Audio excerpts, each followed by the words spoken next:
Entonces, lo propio de este momento del desarrollo del análisis tendría que ver con la producción de nuevos sentidos. Esto, Borges decía algo muy interesante. Borges decía, la clave es el tercer momento, decía él. Porque el primer momento es una contingencia. O sea, la primera vez que algo pasa es una contingencia, ¿no? La segunda vez que algo sucede puede ser casualidad. En cambio, la tercera es disruptiva, ¿no? Entonces, lo mismo con esto. La primera vez, la que se coagula, puede ser el sentido con el cual el paciente viene. La segunda puede ser la sustitución de esta por otra, ¿no? O sea, puede ser la sustitución de un sentido de mucho sufrimiento por menor cantidad de sufrimiento. Que podría ser que esté bien, por ejemplo, terminar ahí para una persona que no se va a dedicar al psicoanálisis, por ejemplo.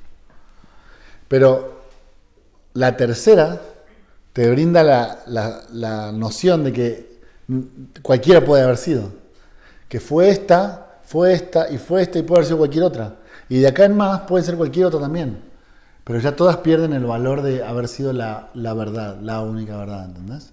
Entonces para mí hay algo trascendente en eso que vamos a trabajar ahora. Un girito más. Claro, es un girito más que creo que es lo que yo llamo el final, ¿sí? Un análisis podría terminar acá.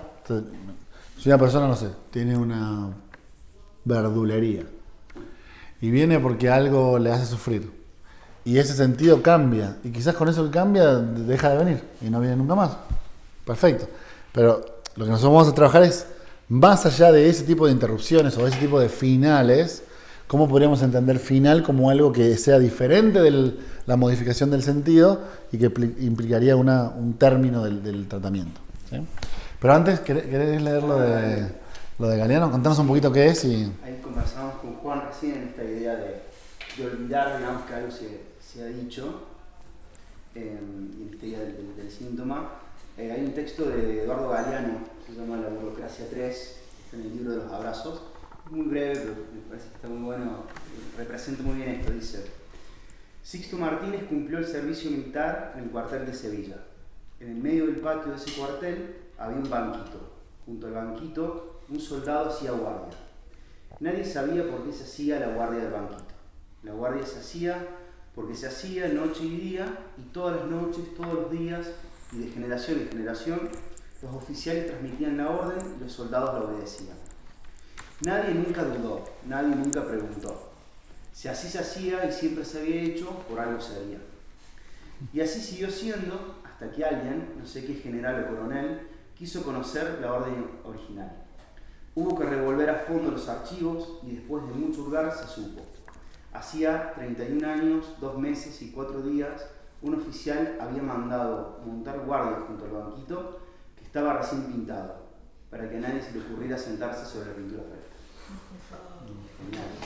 Genial. Es un gran ejemplo de esto, ¿no? O sea, el contenido se mantiene, pero se olvida el hecho de que fue dicho. Entonces, hay que montar guardia, punto. Y se hace, y se replica. Hasta que uno pregunta, ¿por qué? Yo creo que no es pregunta más psicoanalítica que preguntar, ¿por qué? ¿No? ¿Y por qué la vida es así? ¿Y por qué? ¿Y por qué las cosas son de manera? ¿Y por qué? Fíjense que es una pregunta muy chiquita, pero muy potente, ¿no? Porque apunta hacia los sentidos de la enunciación que quedan olvidados a veces. Fíjense que así como les decía que no hay represión en Lacan, porque no hay represión porque es un tema discursivo, sí hay elementos en los cuales lo que se olvida es el hecho de haber sido enunciado, ¿sí? Entonces, ¿qué se mantiene? El contenido del mensaje. Hay que cuidar el banquito. Nadie sabe bien por qué y nadie sabe cómo empezó. De lo que se trata lo nuestro es de eso, ¿no? De una incitación al saber del por qué y de cómo empezó. Bueno, ahora hablemos del final, ¿no? No me quiero hacer el misterioso, ustedes ya me conocen, no me gustan las cosas misteriosas. Se los voy a plantear abiertamente y de ahí lo vamos desarrollando. Hay una paradoja interesantísima en Lacan, que es que así como el análisis requiere del lugar del otro y del lugar de la suposición del sujeto supuesto saber para empezar a operar, o sea, como la suposición de un lugar de la verdad o como un lugar del saber, paradójicamente el final del análisis requiere de la caída de ese lugar. ¿Sí? O sea, fíjense cómo es una experiencia tan alejada de la sintomatología. ¿Ven? Es como una experiencia como en sí misma, que va desde el sujeto supuesto saber hacia su caída, ¿no? Por supuesto que tiene fines terapéuticos, yo no digo que no, y yo eso lo defiendo a muerte. Si el psicoanálisis no sirve para curar a la gente, mejor dediquémonos a otra cosa. Pero sí termina siendo algo curioso, como es más bien un recorrido desde la suposición de saber hacia su destitución, ¿no? ¿Por qué esto es importante? Porque, junto con lo que vos planteabas, es como si el desarrollo del análisis tuviera que ver con producir descubrimientos, ¿no? Porque al fin y al cabo, nuevos efectos de sentido terminan siendo descubrimientos que uno hace. Ah, me quería, ah, no me quería, ah, era así, ah, era el otro. Y uno va descubriendo cosas. El punto que descubrir no significa más que producir sentidos. Y la producción de sentidos se puede hasta el infinito, porque como el lenguaje se puede desplazar metonímicamente infinitamente, puede ser para toda la vida. Entonces, yo creo que la clave del fin del análisis es atravesar los descubrimientos que se dieron en la etapa del desarrollo, ¿sí? Atravesar en el sentido de que es algo de otra índole, no es algo de la índole de los sentidos. Yo creo que el problema de sentido es un problema central del desarrollo del análisis, ¿sí? Porque si ustedes lo piensan, tanto la asociación libre, como la transferencia, como el inconsciente, todo eso sostiene el sujeto supuesto saber, ¿no? O sea, hay saber y por eso eso es inconsciente. Hay saber y por eso es la transferencia. Hay saber y por eso funciona el psicoanálisis, básicamente, ¿no? La clave es qué hace el analista con ese elemento que es tan central en el inicio y en el desarrollo del análisis, qué hace hacia el final. La respuesta es muy sencilla. Ahora les voy a dar una cita acá, pero se las adelanto. Destituirlo. O sea, opera para destituir ese saber. Cita de Lacan. Seminario 15. Fíjense qué hermosa frase. Voy a tratar de ver, para entrar a algún punto en algún lugar y desde ahí ir explicando, ¿sí? Disculpa, ¿cuál clase? Es la clase del 7 de febrero del 68. El seminario 15, que lleva un tremendo... ¿Cuál no? Pero iba a decir un tremendo seminario que se llama El Acto Analítico. Espectacular. Pero como todos, igualmente, ¿no? Lacan viene hablando sobre el psicoanalista, ¿no? Entonces dice, el sujeto supuesto saber es justamente sobre lo que él, el psicoanalista, se apoyaba. A saber, la transferencia considerada como un don del cielo. Hay para mí como una dimensión de sujeto supuesto saber más imaginaria y una dimensión más simbólica, ¿no? ¿Cuál sería la más imaginaria? Ah, este tipo sabe. Como está en YouTube y como hace videos, debe saber, ¿no? ¿Por qué es imaginaria? Porque es como suponer que ese cuerpo tiene saber. Esa dimensión existe, por supuesto, y se da no solo en psicoanálisis, se da en todos lados. Como, si ustedes dicen, me rompí el brazo, voy a ir al médico que yo supongo que sabe cosas, ¿no? O sea, o no van a ir a la panadería con el brazo roto. Che, mira, tengo el brazo roto. Ah, pero yo hago pan. Ah, yo pensé que sabía sobre, ¿no? Uno supone que el otro sabe algo y sobre eso, ese saber lo puede ayudar a uno. Entonces, esa es como una dimensión imaginaria que se da y opera y bueno. Pero hay otra dimensión más simbólica que es la de hay saber, ¿no? O sea, como esto que me sucede, yo no sé qué es, usted no sabe, pero debe tener algún sentido. Hay saber. Entonces, lo importante es que lo que está diciendo acá es que el psicoanalista se apoya en esa función de sujeto supuesto saber, ¿sí? Y esto es lo interesante, sigo. Pero que también, a partir del momento en que se comprueba que la transferencia es el sujeto supuesto saber, él, el psicoanalista, es el único que puede poner esto en cuestión. ¿Ven? Es como una paradoja re interesante porque nuestra función depende de la suposición de saber y al mismo tiempo cuando somos colocados ahí somos los únicos que podemos poner en cuestión ese lugar. Es genial, es como lo que decía Freud. La clave de la transferencia es no usar la transferencia. ¿Qué hicieron los psicoanalistas del mundo? Aprovecharon la transferencia para robarle plata a sus pacientes, violar a sus pacientes, todas las cosas que han hecho los psicoanalistas, ¿no? ¿Cuál es la clave de lo que dice Freud? La clave de ese poder es no usar ese poder, ¿no? No creérselo, exactamente, se lo creyeron. ¿Cuál es la genialidad freudiana? Que se le tiran las pacientes encima y Freud que puede haber pensado, claro, como yo soy un tipo tan bello, es obvio que están enamoradas de mí. Y el viejo que pensó, che, ¿por qué se me tiran encima? ¿No? No es a mí. Solo que hay que hacer todo un recorrido de análisis personal para tolerar eso, ¿no? Porque cuando la masa empuja, ¿no? Cuando la masa te pide que uno sea el gran líder, uno a veces se lo cree. Y ese ha sido el problema de la historia del psicoanálisis. Bueno, volviendo. Entonces, hay una paradoja interesantísima que es que se nos pone un lugar, se nos eleva hacia cierto lugar en el cual somos los únicos capaces de decir, che, este lugar no existe. Pero somos nosotros mismos los que lo tenemos que hacer, ¿entienden? Hay como una paradoja. Es como si la puerta de entrada del inicio del análisis fuese la puerta de salida del inicio del análisis. Así como el analista se eleva y se deja elevar al principio, se tiene que dejar caer al final. Pero así como les dije lo del inicio, que no lo va a hacer el paciente solo, al final no lo va a hacer el paciente solo. ¿Entienden? No es que se va a descontentar, no es que el amor va a desaparecer. Nosotros producimos que ese amor desaparezca. ¿Entienden? Planteándole, oiga, ¿se acuerda que usted creía que había un lugar donde había un montón de saber? Sí, pues no. ¿Entienden? Ese movimiento a lo largo del análisis. ¿Se ve la diferencia? Sí, ¿no? Okay. Cualquier cosa me pregunten, ¿eh? Sigo entonces. Miren que Lacan siempre lo dice mucho mejor. Dice, es el único que puede poner esto en cuestión.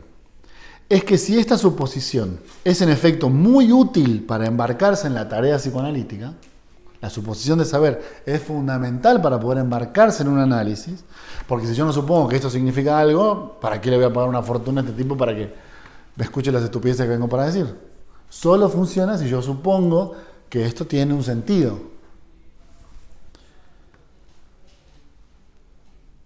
Sigo. Entonces, si esta suposición es en efecto muy útil para embarcarse en la tarea psicoanalítica, a saber, que hay dice Kant, llámenlo como quieran, el omnisciente, el otro, ¿no? Que ya sabe todo eso, lo que va a pasar, por supuesto, no el analista, pero hay uno, es que uno puede jugarse. El otro funciona como garantía. Si hay otro, yo puedo decir cualquier estupidez, ¿no? Yo puedo caminar por la cuerda floja porque abajo hay una red. Entonces yo puedo decir cualquier estupidez porque siempre que digo una estupidez, no es una estupidez. Porque está el otro. Y ahí dice Lacan. El analista no sabe si hay un sujeto supuesto a saber. Y sabe incluso que de lo que se trata en psicoanálisis, en virtud de la existencia del inconsciente, consiste precisamente en borrar del mapa esa función de sujeto supuesto a saber. ¿Ven? El psicoanálisis es una trampa. ¿Sí? Es una trampa. Es hacerle creer a alguien que hay algo y nosotros también creerlo, por supuesto. Jugar ese juego, descongelar el sentido y al final decirle, era mentira. ¿Sí? ¿Entienden? No, porque la clave es el camino, ¿no? O sea, es decir, es una trampa y no. Exactamente, es una estafa y no. Es una estafa en el sentido de que uno accede a algo al principio que sabe que no es verdad y juega como que eso fuera verdad y hacia el final uno le revela el truco. Y le dice, bueno, no, en realidad no. Solo que lo interesante es el camino, ¿ven? O sea, es como la típica idea del camino del héroe. Ustedes podrían llegar a la conclusión... Es más, imagínense que ustedes en un post de Instagram ven que dice nada de esto es real, no te preocupes. Sí, cuando yo estoy muerto de ansiedad y a punto de matarme, eso no significa nada. Pero hacia el final del análisis, cuando uno dice nada de esto es real, uno dice, es verdad, nada de esto es real. Todo esto eran fantasías que yo tenía. Pero es necesario recorrer ese camino para llegar a ese punto. ¿Entienden lo que digo? Al principio las fantasías son muy reales. Es el camino del análisis lo que produce que hacia el final uno le pueda decir, no era verdad, ¿no? Si uno se lo dice al principio no tiene ningún valor. Agarren a alguien ansioso y díganle, no te preocupes, son todos efectos de sentido. El otro no existe. En la primera sesión. En la primera sesión. Usted no se preocupe, mire, no hay sujeto supuesto a saber, el otro no existe y todo es un efecto de sentido. Si usted lo dijera diferente sería más feliz. Entonces, usted es idiota, usted... a mí me pasan cosas y esto que me pasa es muy grave. ¿Entienden? O sea, ese efecto relativo de la función del lenguaje solo se da cuando se atraviesa el camino. De hecho, lamentablemente pasa, pasa de psicólogo y dice, no, está en tu cabeza, no pasa nada. Pero ¿qué valor terapéutico tiene eso? Ninguno. Por eso el acento en la experiencia. Claro, exactamente. Por eso el acento en la experiencia. Por eso el acento en el recorrer el pasito a pasito, que termina siendo finalmente como el... Es que es interesantísimo porque se habilita la puerta final cuando uno recorre el camino. Es como si cuando uno entra al lugar no hay puerta, pero cuando uno empieza a caminar produce la puerta. Es una especie de locura interesante, ¿sí? Es decir, que la puerta solo se puede ver cuando uno ya caminó el camino. Y cuando uno caminó el camino, el tipo te puede decir, pero todos estos años para decirme esto al final, y sí. Pero bueno, ¿por qué no me lo dijiste al principio? Porque te lo hubiera dicho al principio y no hubieras visto la puerta igual. ¿Sí? Me hace recordar la escena final de Truman Show. Exactamente. Exactamente. Y vos ves, ¿te acordás la escena donde en el barco que el tipo le dice, mátame, ¿no? Como diciendo, a ver, vamos a luchar. Y si vos le dijeras, si vos le planteabas al inicio, después de todo ese recorrido, le hubieras dicho, no, es que en realidad esto es falso, no pasa nada, esto es toda una creación. Me hubiera dicho, no, ¿cómo una creación? Esto es mi vida. Pero hay algo del camino que va destruyendo esa vida, que le produce ver la puerta y poder salir por la puerta. No quiero que suene demasiado metafísico, no quiero que suene demasiado oscurantista, pero entiendan la idea, o sea, es el recorrido lo que produce la salida. Antes del recorrido no hay salida. Es como el meme que hay de, no sé, colocar una imagen de un personaje de Los Simpsons, pero es de un meme psicológico y le dice, es que estoy ansioso. Pues deja de estar ansioso. Ah, ¿cómo no se me ocurrió? ¿Cómo no se me ocurrió? Exactamente. ¿Cómo no se me ocurrió dejar de estar ansioso? Gracias. ¿Sí? ¿Cuánto le debo a la consulta? Toma todo mi dinero, vengo a la próxima. Claro, exactamente. Eso es una gran estupidez. Solo que lo que uno le dice al final es, bueno, no hay razón para estar ansioso. Es verdad. Pero esa posibilidad se habilita después del recorrido. Entonces se arma una paradoja interesante, que es que el psicoanálisis es una estafa, pero es el único camino. ¿Entienden? O sea, los otros caminos son caminos que no llevan a ningún lado. Igual hay estafas peores. Debe haber estafas peores, seguramente. ¿Sí? Nosotros por lo menos lo aceptamos. ¿No? Bien. ¿Qué quiero decir con esto? Entonces, que este borrar del mapa la función, no quiero que lo entiendan en los términos lacanianos clásicos de no es el analista el que sabe, ¿cómo es que dicen? Es un engaño del semblante. No tiene que ver con eso. Tiene que ver con destruir realmente la idea. Es más, piénsenlo 2 segundos. No sé qué tan neuróticos sean ustedes, pero ¿hay un lugar donde están todos los significantes? ¿Hay un lugar donde está todo el saber? No sé en qué momento estén en su análisis, no quiero ser demasiado violento, pero... No es una suposición descabellada, ¿no? El otro no es una suposición, es una idea muy interesante. ¿Por qué? Porque si yo sé que las palabras no las produzco yo, ni las producen ustedes, sabemos que esas palabras no son dadas. Y nosotros no sabemos todas las palabras, pensamos, ¿dónde están todas las palabras antes de que yo las sepa? Y entonces surge un lugar donde estarían todas esas palabras de las cuales yo abrevo. Porque piensen, si mañana ustedes leen en un libro una palabra que no conocían y aprenden una nueva palabra y dicen, mira qué interesante esta palabra. ¿Dónde estaba esa palabra?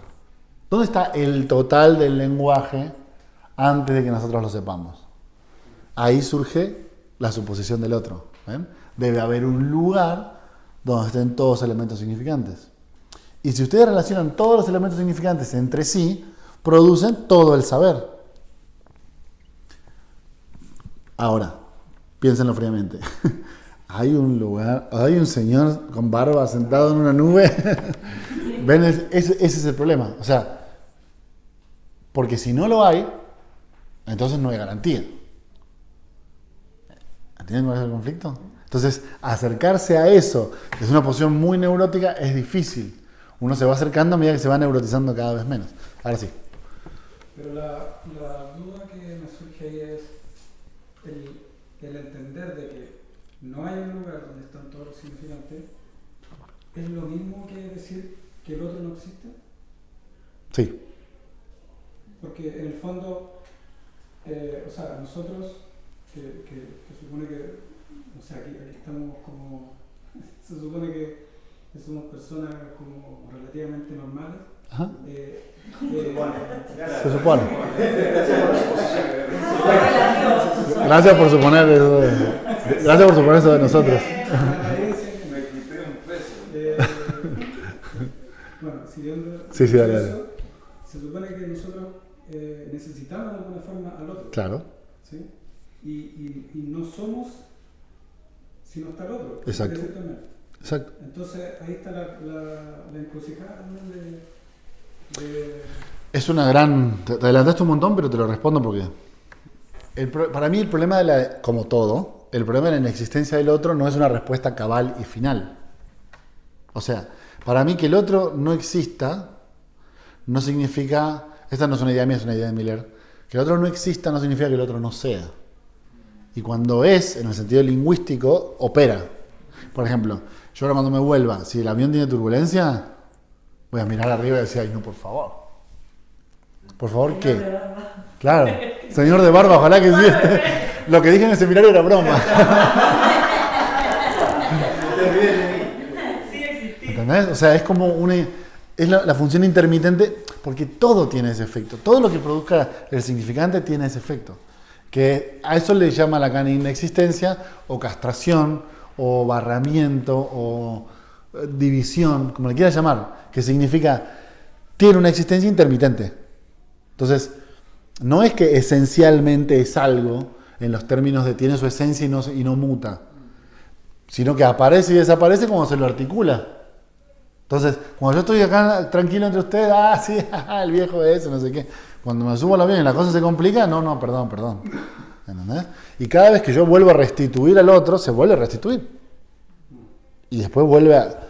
Pero ya no tiene la función neurótica, que es mandar una verdad desde allá que termina siendo opresora.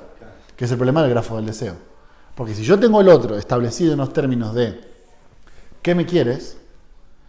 Fantaseo. Pensemos en el grafo del deseo. Es más, no, vamos concretamente al grafo. ¿Qué me quieres? ¿Qué te quiere? Es el lugar donde están todas las respuestas. ¿Qué te quiere? Nada te quiere. No, porque no hay ningún lugar. Ahora, lo que es cierto es que desde ahí, como está todo... No necesitas a eso. Claro, pero es producto de la pregunta. No hay pregunta sin respuesta.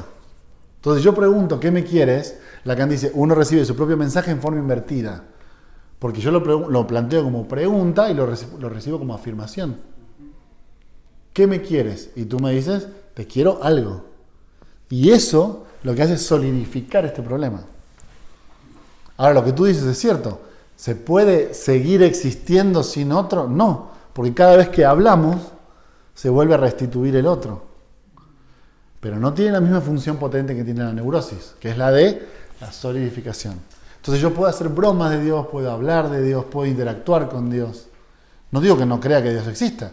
De hecho, yo creo que sí. Pero lo que importa no es eso, sino que ya no funciona como una otredad completa que te aplasta con la respuesta. ¿Entendés? Que orienta tu vida a un tipo de vida suprema. Exactamente. Porque al fin y al cabo la respuesta del grafo termina siendo, parecido en términos lacanianos, la voluntad de Dios. Entonces, ¿cuál es el problema del goce? ¿Qué es el goce? En términos muy concretos. El goce no es más que el ejercicio del saber. ¿Qué es el goce? Cuando el saber se ejercita, cuando el saber se lleva a la práctica. Una visión así como yo lo hice, Mauro, del predeterminismo y el determinismo. O sea, él determina qué acción. O sea, llámala de nuevo, ¿sí? Llámala, si ella está esperando que tú la llames. Claro. Y demanda eso. Exacto, pero es que la neurosis se arma así. De hecho, la sensación del neurótico, clínicamente, es la de la demanda. Es, yo no quiero hacer eso, pero lo tengo que hacer. Yo no quiero llamarla, pero no puedo dejar de llamarla. No quiero consumir, pero no puedo parar de consumir. ¿Por qué? Porque no es que se le habilite en el sentido del deseo. Se le habilita como una exigencia. Y cuando uno rastrea de dónde viene la exigencia, ¿de dónde va a venir? Del otro. Entonces es como que todo el sistema se cae, ¿ven? O sea, todo el sistema neurótico se cae cuando ustedes apuntan al problema del sujeto supuesto saber. Porque si entonces no hay un otro que responda a la pregunta, tenemos un grave problema existencial, ¿no? ¿Qué es de mi vida entonces? ¿Qué tengo que hacer? Porque ahí por lo menos tenía una respuesta. ¿Es sufriente? Sí, pero es una respuesta. Vuelvo a lo que decía del goce. ¿Por qué el goce es para mí el elemento genial, uno de los elementos geniales de la propuesta de Lacan? Porque explica el problema de la repetición. O sea, ¿por qué insiste? Es una pregunta bien psicoanalítica, ¿no? Pero ¿por qué alguien insistiría en hacer algo que le hace mal? No tiene sentido, no tiene sentido. Salvo que eso sea una orden. Y salvo que yo me sacrifique por el goce del otro. ¿Qué significa eso? Que del lado del otro quede todo el goce y del lado del neurótico quede todo el sufrimiento. Exactamente. ¿Para qué? Para sostenerlo. Entonces la pregunta de fin de análisis sería, ¿vale la pena, señor, que usted se arruine la vida para sostener la idea de que hay un señor sentado con barba ahí arriba? No, pero tampoco es tan fácil aceptarlo. Entonces no vale la pena, no, pero toda esta experiencia lo que me va a llevar es a decir, bueno, no es que no hay Dios, pero quizás está improvisando. ¿No? El problema, yo tengo un conflicto con la gente que dice el problema de la inexistencia y del barramiento del otro. Por ejemplo, con Marcelo, es una discusión que yo tengo mucho con Marcelo. Marcelo dice, no es que no existe el otro, es que el otro está castrado. Y yo le digo, sí, obvio, pero eso es como que decir, no es que no existe Dios, es que Dios no lo sabe todo, y entonces no es Dios. ¿Entienden? Es como, ¿se acuerdan? Había una canción, ¿no? Si Dios fuera uno de nosotros, una canción bastante vieja. Pero bueno, ¿qué significaría eso? Si Dios fuera uno de nosotros, ¿qué clase de Dios es ese? Eso es lo que me dice Marcelo. O sea, me dice, hay Dios, pero está castrado. Ah, como yo, ¿sí? Ah, o sea que Dios está acá sentado entre nosotros. ¿Qué clase de Dios es ese? Es un Dios que no es Dios. Entonces a veces se llama como la paradoja. Existe o no existe, pero no todo. ¿Entendés? Y si no tiene su función de otro, es como cualquiera de ustedes. Y ya no es el mismo conflicto. Porque no es lo mismo el conflicto que yo tengo con ustedes al conflicto que tengo con el otro. Porque con ustedes no se genera neurosis. El problema de la neurosis es solo con el otro. Con ustedes hay otros conflictos que son mucho más interesantes, que son los conflictos de las diferencias. Pero el neurótico no accede nunca a los demás. El neurótico no se relaciona con los demás. Eso lo decía el viejo Freud. Ese es el gran problema de la neurosis. Que el neurótico se relaciona él mismo con su fantasía. Entonces, eliminar al otro, hay colegas que me han dicho, no, porque el problema de la no existencia del otro es la individualidad, el individualismo radical, del capitalismo, no sé qué. Y yo les digo, al revés. Cuando darte cuenta que el otro no existe, lo que te habilita es a darte cuenta de que hay otros. No es que no le jueguen la trampa del individualismo, que eso es una carta buena, pero es falsa. Yo no estoy diciendo, yo solamente existo en el mundo. Lo contrario, estoy diciendo, si no hay otro con el cual suponer mi relación de amo y esclavo todo el tiempo, a lo que me habilita es que hay otros. Y eso es lo que el neurótico no puede. Por eso la repetición. ¿Cuál es la clave de la repetición? Que todos los vínculos son iguales. Porque nunca se relaciona con los otros. Si se relaciona... Exactamente. Si se relaciona con los otros, ¿qué vería? Que no hay ningún vínculo que sea exactamente igual. Jamás. Cuando uno accede al otro, al otro en el sentido, claro, al partener, al otro con A minúscula, ¿no? Ve diferencia. Y lo que el neurótico no puede ver es diferencia. ¿Se entiende más o menos la idea? Entonces, el fin de análisis no termina en un individualismo radical. Al contrario, te saca del individualismo. Bueno, lo que yo decía hace rato, yo puedo entender que él piensa eso. Eso es un montón. Es un montón. Y yo puedo entender que además de que él piensa bien, ella piensa otra cosa. Y él otra cosa. Y todo eso coexiste. Eso es un montón. Bueno, sigo un poquito más. ¿Hay dudas hasta acá? Me interrumpen, si no. ¿Sí?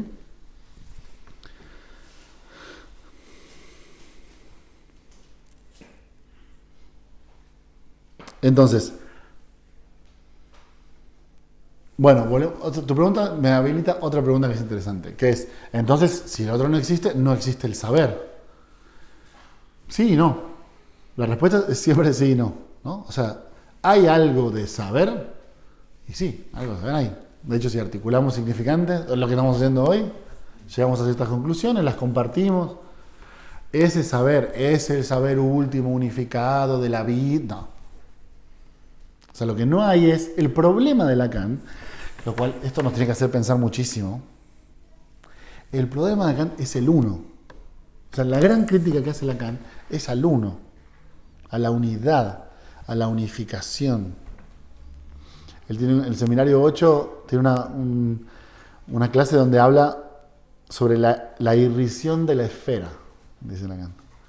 En el sentido que lo esférico es algo irrisorio. La unidad es algo irrisorio. Toda la teoría de Lacan apunta contra la unidad. ¿Qué significa la unidad? Un otro, una verdad, un significante, una identidad. ¿Quién es Juan? Es como que, ¿vieron cuando la gente, no sé si a ustedes les pasa, pero a mí la gente todo el tiempo me demanda que yo sea lo que ellos quieren que sea, ¿no? Entonces, porque Juan piensa esto. Sí, usted vio un video de hace 2 años donde yo dije algo, de ahí a que yo piense eso, entonces la gente se enoja un montón. No, pero usted piensa eso. Ahí está el video. Yo le digo, yo no sé bien quién es Juan tampoco. Puede parecer una estupidez lo que estoy diciendo, pero es central. Porque Juan como unidad no existe. Hoy era Marcelo. Hoy era Marcelo, hace un ratito. Imagínate. ¿Entienden? O sea, es una suma de complejidades que depende de cada momento, en cada situación, donde es un tipo que es completamente contradictorio, que ayer te dijo una cosa, hoy te dice otra. Pero justamente la coherencia es un elemento central de la neurosis, ¿no? Pero es una pregunta, una autocrítica para lo que hacemos. Dale. ¿Por qué, por ejemplo, aquí la mayoría son chilenos, ¿no? La élite chilena de los psicoanalistas. O sea, te ven a ti, porque yo me imagino que das un montón de críticas, no sé si te llegan. Sí, me llegan algunas. Entonces dirían, bueno, ¿y este tipo qué? O sea, hablan de esto del saber, del sujeto. Entonces, aquí, por ejemplo, no sé si pasarán lo que ustedes viven en Argentina, pero aquí la élite de los psicoanalistas hay que tener, no sé cuánta corriente, no sé, hay que tener un montón de delegados primero que son institucionalizados. Claro. Tienen que ser reconocidos. Me pasó con una paciente, llega, empieza a mirar, ¿dónde está su título? Wow. O sea, es una espada de doble filo. Sí. No, una paciente, pero ella venía recomendada, entonces lo primero que empezó a hacer es mirar. Empezó a buscar La garantía del saber. la garantía de También saber. escondo la foto de mi familia. Pero, ¿y dónde está su título? ¿Dónde están tus títulos? Sus magistras, no sé, el título de psicoanalista. En casa, si quieres. Bueno, a mí, las veces que a mí me han dicho, eso no es psicoanálisis. Usted no es psicoanalista. ¿Un paciente? No, los colegas. La elite, como dice él. Los otros comunistas. Gente de la elite que me dice, usted, esto no es psicoanálisis. ¿Y usted quién es para decir que es psicoanálisis y que no es psicoanálisis? Es como que si existiera uno. Exactamente, es eso. O sea, a la conclusión que ustedes están llegando es que incluso el grupo se puede neurotizar. O sea, incluso el movimiento psicoanalítico se puede neurotizar. No hay un psicoanálisis. No. Hay el psicoanálisis. No hay claro, nosotros podemos decir el psicoanálisis, pero eso no es una unidad nunca, ¿entendés? Siempre tenés que pensarlo en términos complejos. Entonces, cuando alguien te diga cosas como el psicoanálisis es no sé qué, ¿qué es psicoanálisis? ¿De qué época? ¿Dicho por quién? No hay idea, no puede haber ideas que aplasten otras ideas.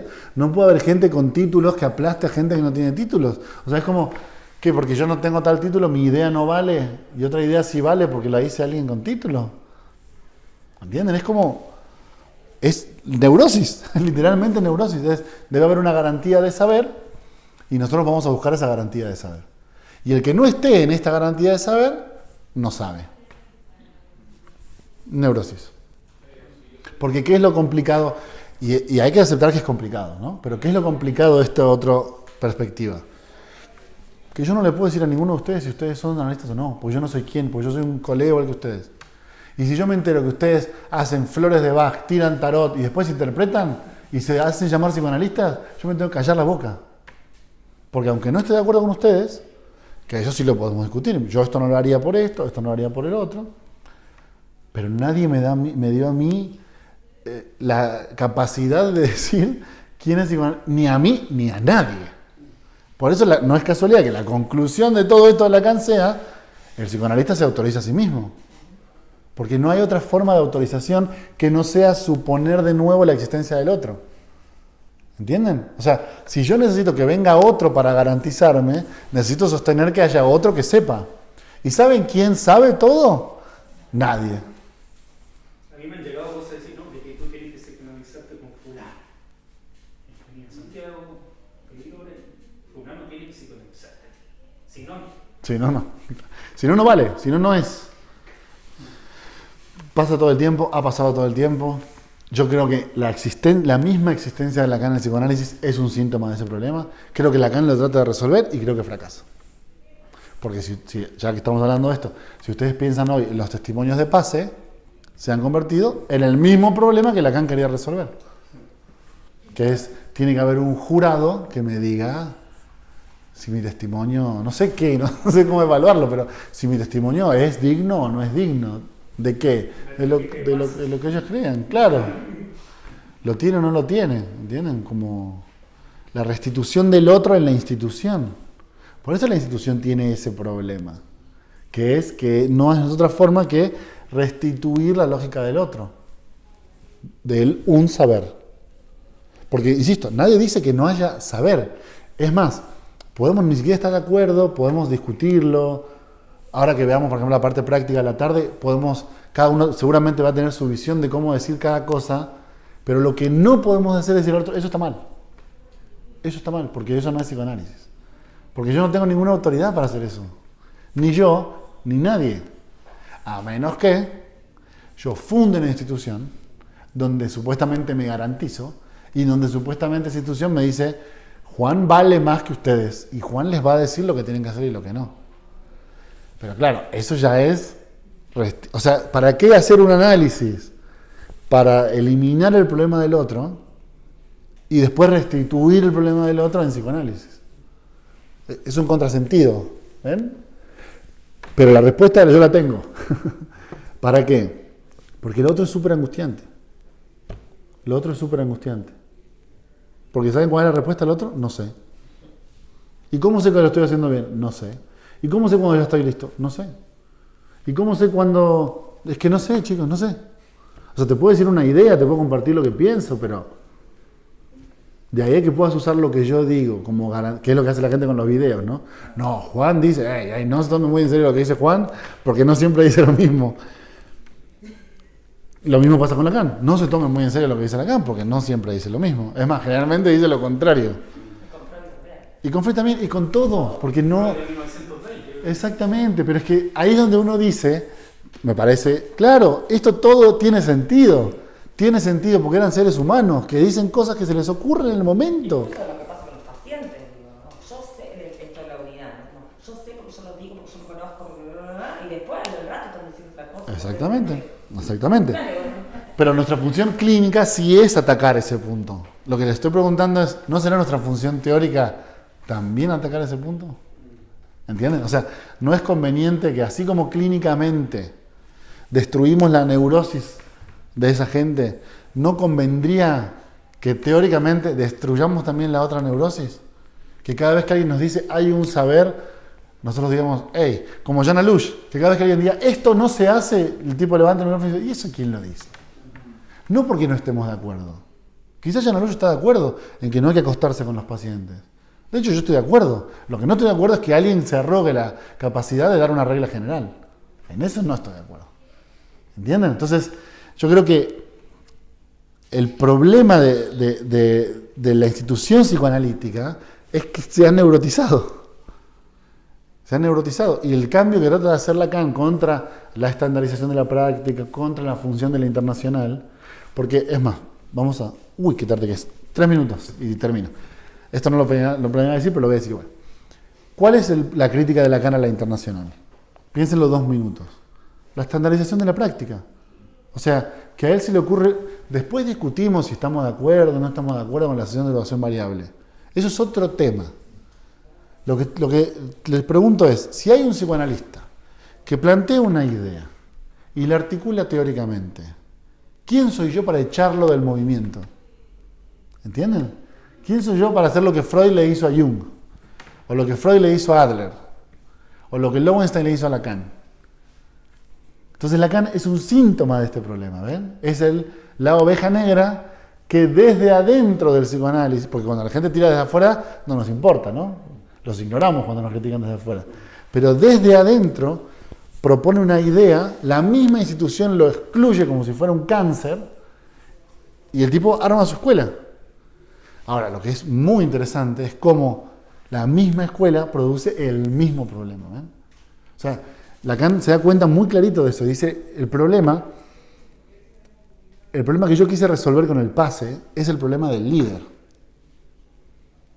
que es el problema del padre, que es el problema del otro, que es el problema de Dios, o de la naturaleza, o del universo, o como le quieran llamar. Ese es el problema que ataca el psicoanálisis lacaniano, ¿ven? Pero lo interesante es cómo el mismo problema se come al psicoanálisis lacaniano. ¿Me siguen con esta lógica? El tipo trata de resolver el problema, falla resolviendo el problema, y la gente que lo seguía lo eleva como si él fuera el líder. Y él dice, no, es que yo no quería ser el líder. Ah, usted ahora es el líder. Y cuando se muere ponen a otro y dice, ahora usted es el líder. La masa quiere líderes. Porque lo que no puede tolerar el neurótico es que no hay garantía. ¿Por qué creen que Miller todos los años les dice a los de la EOL lo que hay que estudiar? Porque no son capaces de decir, hoy voy a estudiar esto. ¿Por qué? Por mis huevos. Porque quiero estudiar esto. ¿Entienden? ¿Por qué tiene que haber una lógica donde alguien diga lo que hay que hacer? Porque eso los deja neuróticamente más tranquilos. ¿Ven la paradoja? Entonces, el problema que supuestamente resuelve el psicoanálisis como clínica, que es la necesidad de la existencia de un otro para garantizar mi existencia, paradójicamente queda aplastado de nuevo por la institución, que funciona como un gran otro, que plantea cuáles son los lineamientos y que me garantiza a mí. Porque tu paciente, ¿qué es lo que te estaba preguntando tu paciente? ¿Y a usted quién lo garantiza? Y la respuesta es, ¿sabe quién me garantiza a mí? Nadie. Claro, yo mismo. Que es una respuesta que también tiene sus bemoles, ¿no? Obviamente, también tiene sus problemas y también los charlaremos. Me acuerdo una vez, termino con esto la exposición y pasamos a preguntas y dudas. Una mujer me contacta por internet para tomar un curso. Uno de los cursos que yo... ¿Vieron los cursos que doy? Y me escribe y me dice, ¿y este curso qué institución lo avala? Y me acuerdo que le dije, ninguna institución lo va a avalar. No. Entonces yo jamás tomaría un curso que no está avalado por una institución. ¿Cuál es el riesgo de tomar un curso que no está avalado por una institución? Piénsenlo. ¿Cuál es el riesgo? Y que el tipo que da el curso diga cualquier estupidez. Es un idiota que plantea cualquier idiotez. Pero en dado caso, si así fuera, ¿quién es la que tiene que darse cuenta que ese curso es una estupidez? Ella. Aparte, como si los que dieran curso de instituciones. Además. Te lo voy a decir yo. Además. Ahí está, es eso. Yo vuelvo siempre a lo mismo porque siento que esa es la propuesta de Lacan. El problema de la garantía. La clínica hace marca todo. Puede ser. Claro. Nuestra propuesta puede ser esa. Pero hay que plantarse para decir eso, ¿no? Porque no es casualidad que todo el movimiento psicoanalítico haya tenido cambios justo en ese sentido. Y que haya tenido disrupciones en ese sentido. Y que cuando una persona dijo, che, y puede ser que la libido no sea solamente sexual, ¿qué? Te vas de este movimiento, ¿no? Y puede ser que las sesiones en vez de durar 50 minutos duren 30, ¿qué? Te vas de este movimiento, ¿no? Y si hoy ustedes plantean, y puede ser que quizás el pase sea una estupidez, ¿qué? Los van a echar del movimiento. Pero ese es un buen síntoma. ¿Entienden? O sea, que los excluyan de la institución habla bien de ustedes, porque propone lo que nosotros hacemos. Lo que nosotros hacemos es decir, oiga, ¿y eso será así? O todavía una pregunta más ingenua todavía, ¿por qué? No, es que usted tiene que presentar, ¿y por qué? No, bueno, porque hay que, ¿y por qué? Entonces, termina con esto. La paradoja que se genera es que el instrumento inicial que sostiene inicialmente el análisis, que es suponer que hay un saber, necesariamente queda evacuado hacia el final, ¿ven? No hay tal saber, no hay tal garantía última, y eso no significa que la vida no valga la pena vivirla, ¿entienden? O sea, es una vida sin garantías, pero aún así tiene sus cosas lindas. Porque conversamos también que uno a veces tiene que entrar camuflado a las instituciones. Claro, como un psicólogo, pero uno quisiera hacer el trabajo de psicoanalista en una institución, por ejemplo, aquí en Chile, por ejemplo, no sé, para adultos menores, para jóvenes de riesgo social. Entonces, uno, una experiencia también en la cárcel, un tiempo yo traté, pero te cortan los tiempos. No, es que no puede estar más de media hora con el prisionero, ¿no? Con el interno, perdón. ¿No? Entonces se pierde. Claro. Se pierde la finalidad del psicoanálisis. Yo tuve una experiencia similar, te las cuento rápido. Yo hice mis prácticas profesionales en un lugar que era de atención por teléfono. Supuestamente era de urgencia. Pero ¿qué empezó a pasar? O sea, el programa estaba diseñado para que vos puedas atender urgencias, pero si el paciente te quería volver a llamar, te podía volver a llamar. Entonces, ¿qué empezó a pasar? Se empezó a llenar la agenda, el tiempo que yo estaba ahí, de gente que llamaba todas las semanas. Y mis compañeros empezaron a decir como, ¿qué está haciendo este tipo? Algo está mal, porque este tipo no está... Y sí, obviamente llega un momento donde eso se tensa tanto que ya no, que te echan, te terminan echando. A mí me echaron porque había que llenar un informe de lo que trataba cada sesión. Yo dije, ni loco voy a llenar un informe de lo que trata cada sesión. Primero tengo 20.000 sesiones y el tiempo que tengo acá voy a aprovechar para usarlo para atender. Y duré lo que se dura ahí. Porque al fin y al cabo, y esto no es una generalización, pero es una experiencia, termina siendo el consultorio el único lugar donde uno realmente se puede prestar a decir, bueno, hable y vamos a trabajar y me voy a dejar guiar por lo que tenga para decir. Porque lo demás, la institución, lo trata de coartar, como diciendo, si yo quiero que seas bueno, pero no tan bueno. O sea, claro, yo quiero que te llamen, pero tampoco tanto. O sea, quiero que los atiendas, pero si ya te piden más de 30 minutos, no. Entonces termina limitando de forma tal que al final no es casualidad que este método haya funcionado tanto tiempo en el consultorio. Es algo que yo aprendí dejando un poco de lado mi esperanza juvenil de poder llevar el psicoanálisis a otros ámbitos donde no es que no se pueda, pero la institución marca sus límites también. Bueno, dudas, preguntas, comentarios, críticas. Sí. Tengo dos. Dale. Estamos tratando de relacionar dos cosas que tú mencionaste del tema de romper la cristalización del sentido anterior, y después hablaste del goce como ejercicio del saber. Sí. No sé si estoy entendiendo bien, pero quizás el ejercicio del saber llega a generar cristalización. No, es al revés. Termina comprobando lo que yo ya sabía. ¿Qué piensan los pacientes cuando llegan al consultorio? Las cosas son así. ¿Y cómo lo sabes? Porque yo lo vivo. Entonces, ¿ellos qué creen? Que su vida les ha enseñado que las cosas son así. ¿Ellos qué piensan? Primero la experiencia y después el resultado del conocimiento de esa experiencia. Y lo que dice Lacan es al revés. Primero es el significante y después la experiencia. O sea, el amor que vive siempre es tragedia, no porque casualmente se haya encontrado con todas parejas que son trágicas, sino porque el saber está antes de la experiencia. ¿Entendés? Yo ya sé es una forma de decir, porque es inconsciente, ya está determinado que el amor es sufrimiento. Mi vida no hace más que confirmarlo. Lo confirma una y otra vez. Los pacientes lo leen al revés, dicen, yo me he dado cuenta que el amor es sufrimiento como consecuencia de mi experiencia.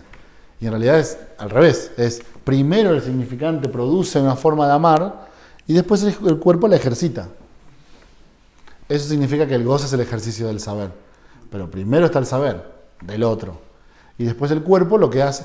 ¿Qué problema habíamos dicho cuando vimos lo de la posesión demoníaca? Que ese saber no tiene ningún asidero concreto, no tiene ningún asidero práctico, no es corporal. Entonces, ¿qué requiere el saber? Un cuerpo que lo ejercite, un cuerpo que lo confirme. Todos los hombres son iguales. Ese saber es anterior a cualquier experiencia. Lo importante es que después mi experiencia confirma una y otra vez que los cuerpos son iguales. Eso es el goce, ¿ves? El otro goza, o sea, el saber goza replicándose, mientras yo mi vida la padezco. ¿Por qué? Porque con esa forma de amar la paso mal. ¿Se entiende? ¿Sí? Entonces, en ese orden de factores. Y lo otro, cuando hablaste del uno y de que no hay unicidad, ¿no? Ajá, sí. Que no hay un psicoanálisis, no sé, todo. Se podría decir que también no hay un ser. Exacto. Exactamente. Porque ahí entraría más el tema de lo que se habla de la ontología. Exactamente. ¿Cuál es el problema ontológico de Lacan? ¿Cuál es el problema ontológico de Lacan? Que si hay ser, esa es frase de Lacan, si hay ser, es ser del lenguaje. Y si hay ser, es ser del lenguaje. De hecho, después del seminario 20, empieza a producir la idea de parletre, ¿no? ¿Qué significa parletre? O sea, que hablantecer, ¿no? O sea, que lo que le da existencia y entidad es el hecho de que habla. Hablantecer y no ser hablante. Exactamente, porque ser hablante implicaría... Instrumento, no es que yo uso el lenguaje, sino que el lenguaje me usa a mí, que no me constituye a mí. Para mí, si ustedes me apuran demasiado, la gran enseñanza es el significante. Porque si un significante no significa nada en sí mismo, todo lo que produzca está barrado. Entonces, el ser está barrado, el otro está barrado, el sujeto está barrado, yo estoy barrado, cualquier cosa que se pueda decir está barrada, la verdad está barrada. Cuando Lacan dice, la verdad es a medio decir, ¿qué es lo que está diciendo? Nunca se puede decir toda la verdad. Estas cosas que dicen los lacanianos de el no todo, si lo dijeran realmente de una forma interesante, lo que te estaría diciendo es, el problema es la totalidad. En este sistema de pensamiento no hay totalidad. Nada es total, ni siquiera el ser. Ahora, ¿significa que yo, por ejemplo, en este momento no puedo ser Juan en este momento? Sí. Pero como está producido por el significante, puede ser que dentro de 2 horas ya no sea lo mismo. ¿Entendés? Porque lo que no hay es identidad. Lo que no hay es el 1 es igual a 1 que produce el 1. Siempre tenés cosas partidas, siempre tenés algo de Juan, algo del otro, algo de la verdad. ¿Se entiende? O sea, y eso clínicamente, y esto es lo más importante, ¿qué valor tiene? El valor de destruir la neurosis, porque la neurosis es lo contrario a eso. Es decir, no, hay unicidad. Esto es así. Hay Juan. A mí me molesta mucho que Juan haya dicho una cosa y ahora diga otra, porque Juan no es coherente con lo que piensa. No, Juan no es coherente. Juan es una serie de cosas intermitentes que no tienen mucho sentido, igual que usted. Pero lo importante es cuando el neurótico se empieza a dar cuenta de eso. Primero le genera mucha angustia. Y a medida que lo va pensando, le va generando un poco menos de angustia. Y por eso la gente es más flexible, ¿entendés? Porque puede entender que falles. El neurótico, como él cree que todo es uno y todo es perfecto, y que él cree que nunca falla, le enoja cuando los demás fallan. ¿Y qué hace con sus propias fallas? Las proyecta en los demás. Eso es básicamente neurosis. Y eso es básicamente atacar la neurosis. Dar cuenta de que no hay unicidad. Entonces, bueno, y sí, pero que Juan hizo, y sí. Y Juan dijo, y sí. Pero ¿cómo puede ser? Y porque es, ¿no? ¿No les pasa cuando un humano los decepciona? ¿Por qué los decepciona? Porque ustedes esperaban la unidad. Y se dan cuenta que no hay mucha unidad ahí adentro. Hay como una mezcla de cosas ahí que coexisten y uno dice, che, pero no quiero que sea así. Pero no es lo que tú quieras. La vida igual es así. La vida ya, eso no es que cambie para el neurótico. Pero el neurótico la sufre y la niega. Son las dos opciones que tiene, ¿no? Padecerla y negarla, o proyectarla. el análisis no prepara para la vida. Solamente elimina aspectos neuróticos. Vamos a decirlo así, no prepara para la vida. Te permite vivir. Ahí con lo que traías del Truman Show, la película, cuando él está en el borde, cuando llega al domo, a la pared, y le habla el creador, como si fuera Dios, y le dice, quiere salir, y dice, mirá, yo no te prometo ni felicidad, es esto, es lo que hay. El tema es que se anime a salir, ¿no? Ajá. Que a encontrarse con eso otro. Sabe que es mentira, sabe, pero es lo que tiene, digamos. Hay un momento en la película, si no recuerdo mal, que le hacen una entrevista al director. Y él le dice, yo lo que quise es crear un mundo perfecto para él. Crearle un mundo ideal. Y se lo creó, pero lo estragó. Ese es el problema del otro, que el otro es estragante. Pero es como, no sería como el enamoramiento de cuando alguien está ahí, cree que todo es... Es más bien como la maternidad-paternidad. Claro. Es como, yo quiero producir un mundo en el que él no sufra. Sí lo puedo producir, pero ¿de qué lo tengo que aislar? De todo. Exactamente. De la vida. Claro. Yo puedo producir un mundo donde él no sufra, pero tengo que aislarlo de la vida, que fue lo que hizo este hombre. De hecho, otro... también lo hace sufrir. Exactamente. Exactamente. Pero vive en su vida, digamos. Claro. Pero vive una vida. Vive una vida. Es que vivir tiene ese problema, que es que implica sufrimiento. Ahora, ahorrar el sufrimiento termina siendo demasiado costoso porque le cuesta la vida. Claro. El niño o la niña estragada, sí, no le va a pasar nada, no va a vivir tampoco, digamos. Claro. Va a estar seguro. O sea, literal no le va a pasar nada. Exacto. Pero bueno. Y de hecho, ahora que estamos usando este ejemplo de Truman, que es buenísimo, es una película genial, él empieza a darse cuenta de todo cuando él cambia, cuando él dice, todos están esperando que yo haga algo y hago otra cosa, ¿se acuerdan? Sí. Así es como él se empieza a dar cuenta. Sí. Porque él se da cuenta que todos actúan en función de... Entonces cuando él cambia, esa diferencia a los demás los desconcierta. En este mismo sentido, se supone que usted haría siempre lo mismo. Porque lo que esperamos de usted es la unidad. Lo que esperamos de usted es la coherencia. Es que si usted dijo algo, lo cumpla. Es que si usted ayer hizo esto, hoy lo siga haciendo. Y la vida es precisamente lo contrario, ¿no? La neurosis es justo eso. Ayer me bañé de la misma manera, desayuné de la misma manera, me vestí de la misma manera. Y si por algo no puedo hacer esto de la misma manera, lo voy a padecer. Sí. Sí. Estaba recordando delante, me voy a dejar pasar. Esto del referente, que tiene que ver a alguien haciendo presencia del saber. Bueno, a mí me gusta mucho el cine, no sé bueno, si no está muy relacionado con el psicoanálisis. El método Bronco, por ejemplo, son participantes, pero no están referentes. Dicen, bueno, ¿quién viene? ¿Un psicólogo? O sea, necesitaban a alguien para que les dijera qué tenían que hacer o cómo iban a hacer naturalmente, digamos, iban a postular al cuerpo. Entonces necesitaban al otro referente. Entonces, como que todos lo observaban, no sé si vieron esta película, que estaban ahí discutiendo lo que hacemos. Es lo que pasa con la institucionalidad, o sea, tiene que haber una catedral.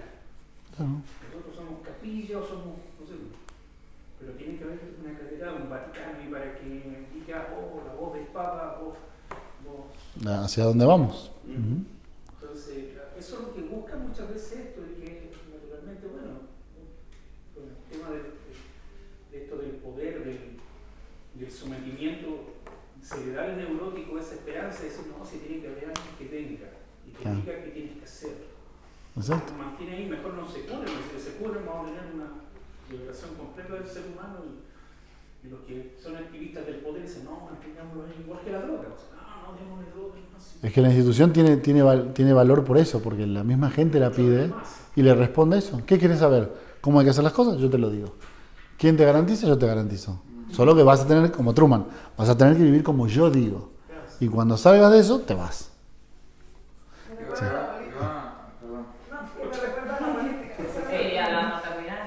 A todo, pero es que es el problema de la vida. Sí. Iba a comentar que si bien este concepto de verdad dentro del marco del lenguaje evidentemente no es la unidad, pensándolo dentro de ese mismo sistema lingüístico podríamos considerar que la no garantía es la verdad. O sea, claro.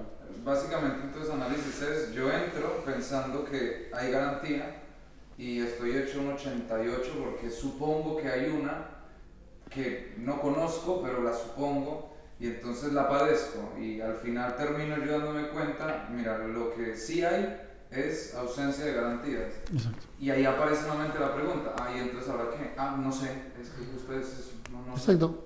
Tú lo has dicho muy bien, Lacan lo resume de una forma concreta. Él dice, es la restitución de la verdad en el campo del saber. O sea, en el campo fantasiado del saber del otro, lo que se restituye es la verdad en términos siempre parciales, ¿no? ¿Qué fuerte? Hermano Chao. ¿Qué fue? ¿Qué angustiado? Hermano Chao dice mentira, la verdad. Bueno, otra pregunta, comentario. Dale. Estaba pensando un poco en cómo se propiciaba la caída del sujeto supuesto saber, cómo podría irse generando a través de las intervenciones de la analista. Si nos podría... Yo pienso que el punto central es, así como nosotros detentamos esa potencia transferencial, también nosotros somos los que terminamos vaciándola. Entonces, yo creo que un punto, a veces voluntario, otro no tan voluntario, es la falla del analista. Cuando el analista empieza a fallar y el neurótico puede tolerar esa falla. Porque al principio también fallamos, solo que esos elementos de falla son leídos como o ataques o falta de amor, básicamente, ¿no? O sea, si ustedes cometen un error o faltan una sesión o tienen algún problema, ¿no? Propio de la vida, por ejemplo, más neuróticamente eso se interpreta como un ataque, como, no me querés lo suficiente, no sé qué. Hacia el final, las mismas fallas del analista, lo que van introduciendo es el punto de, o sea, que este tipo en realidad no sabe todo. ¿Entendés? Es como que va bajando hacia un nivel de iguales, lo cual inhabilita el análisis también. Por eso es un proceso que decanta en el final, porque lo que terminas dándote cuenta es que tiene problemas, tiene conflictos, tampoco sabe qué hacer con la vida, ¿entendés? Pero eso ya no te angustia, o sea, ya no es el punto de angustiante de, si nadie sabe, entonces me pego un tiro. Es como, bueno, me estoy dando cuenta que él tampoco sabe. Y yo creo que se puede habilitar a veces con intervenciones como, sí, la verdad que no sé, ¿no? Planteándole abiertamente agujeros, o sea, planteándole abiertamente como fallas en la idea del analista completo. Esas fallas a veces son más voluntarias, como diciéndole, no sé, no lo entiendo, esto nunca lo he entendido, la verdad es que no sé por dónde va este tema. Y otras más involuntarias, que a veces uno comete cuando pasa la vida, ¿no? Porque lo interesante del análisis es que se extiende tanto en el tiempo que también la vida del analista empieza a ser un factor. Entonces, si algo te pasó, si no podés estar, si sí podés estar. Y esas fallas ya no son interpretadas tan neuróticamente, sino más bien como, Y también cae esta fantasía de él me va a decir algo genial. Claro, es un tipo normal. Y termina. ¿Entendés? Como, ok. Y me ayudó, porque sí implica el agradecimiento y sí implica todo el proceso, que fue re lindo y tal, pero no está esta cosa enamorada, no está esta cosa fascinada del inicio. Eso desaparece claramente. Tengo una pregunta, vuelvo un poquito al inicio. Dale.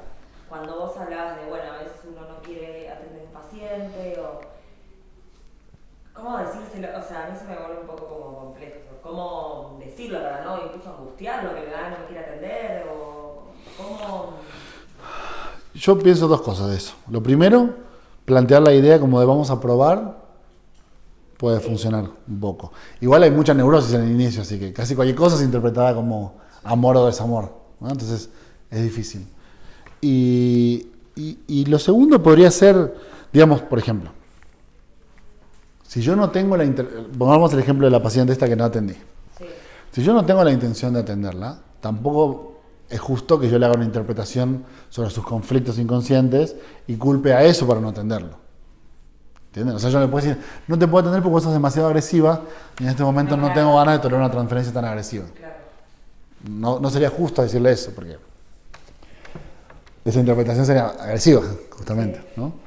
Yo más bien lo que haría es decirle como alguna mentirita medio blanca, como, mirá, en este momento no tengo tiempo, o finalmente no voy a poder, finalmente creí que iba a poder y no voy a poder. Pero no hay forma de salir bien parado de eso, ¿eh?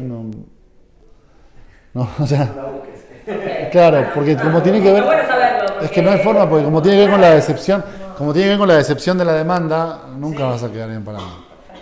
Pero yo, como lo que decía Mauro, pero yo preferiría, si uno siente que no va a poder, prefiero no y no después estar haciendo actings Después es un y complicando chiste, las cosas, sí, claro.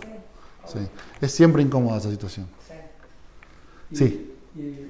Bueno, en todo lo que has hablado, inicio, desarrollo y final, desde mi punto de vista se ha apreciado bien lo imaginario y lo simbólico.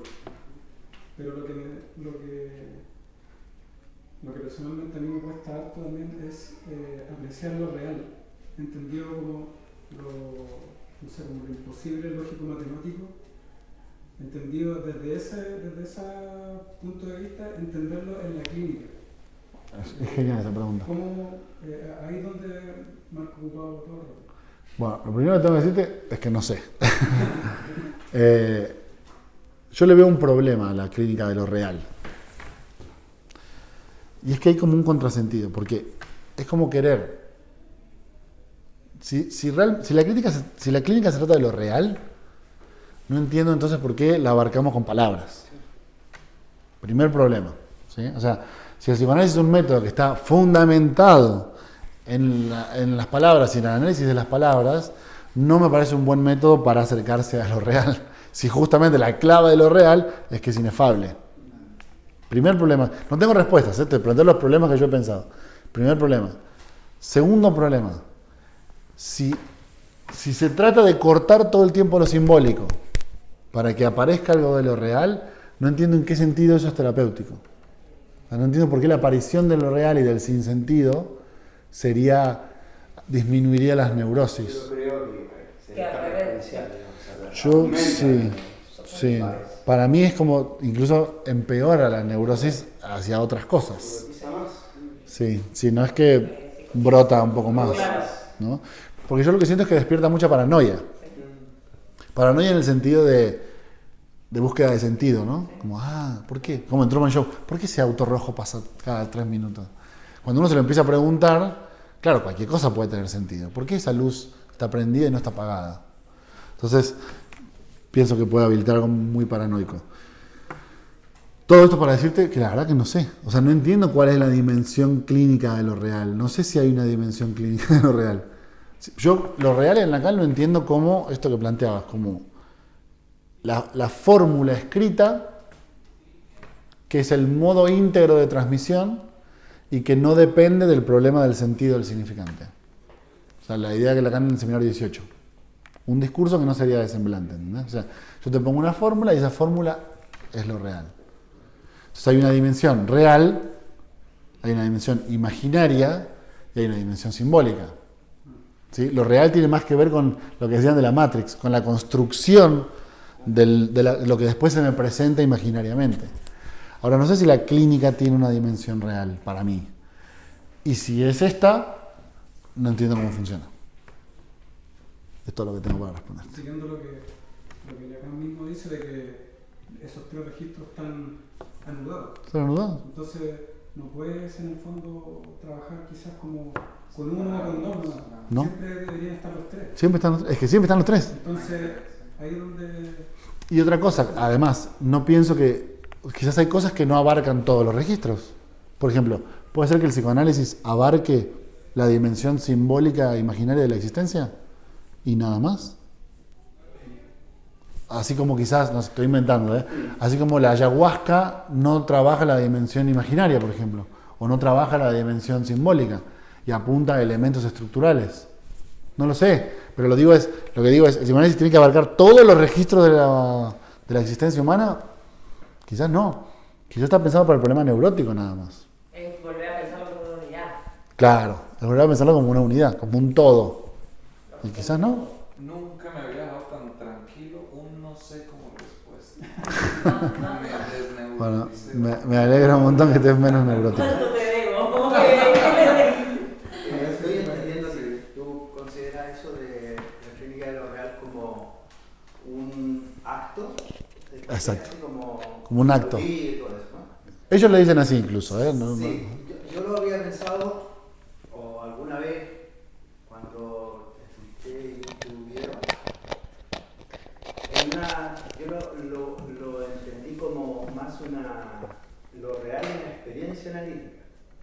sin la provocación, sin el acto, por ejemplo. Sino que, por ejemplo, una vez me pasó que estaba trabajando con una paciente y, bueno, toda la primera etapa ya estábamos en el desarrollo y una vez llega con un peinado, ¿no? Así, y a mí se me ocurre decirle, qué bonito el peinado. Y seguimos trabajando y a la otra sesión llega así diferente, pensé que le había pasado algo y me dice, no puedo seguir si no te pregunto, ¿por qué me hiciste esa pregunta del peinado? Y yo me sorprendí, en realidad, porque no pensé que había... Bueno, el asunto es que cuando seguimos trabajando, se abre una dimensión de lo transferencial en términos de cómo ella veía a los hombres y cómo yo estaba excluido de los hombres. Claro. Y se abrió todo. Entonces, ese recorte de lo que pasó, para mí es lo real en el sentido de que no tenía sentido la intervención que yo tuve en la experiencia analítica de ella. Te entiendo. ¿Me entiendes? Sí, te entiendo. Te entiendo bien. No, te voy a decir en qué punto no coincido. En que si es parte de la experiencia, es imaginario. Porque el problema de la experiencia, o sea, ¿cómo entiendo yo los registros? Yo el registro imaginario lo entiendo por lo que está armado de lo que produce la percepción de los sentidos. Entonces, por ejemplo, lo simbólico puede venir de como discurso del otro, pero lo imaginario es lo que yo vivo, Entonces, si es mi experiencia de análisis, esa experiencia para mí es como imaginaria. ¿Entendés? Si yo lo atravieso con mi cuerpo, eso cuenta para mí como lo imaginario. Pero entiendo perfecto lo que estás diciendo, solo que yo a eso le llamo imaginario. O sea, que hay cosas absolutamente contingentes. Por ejemplo, que un pájaro te cague en la calle. Eso es imaginario. O sea, un pájaro que tiene 3 dimensiones, hace una caca que tiene 3 dimensiones y le cae a este cuerpo que tiene 3 dimensiones.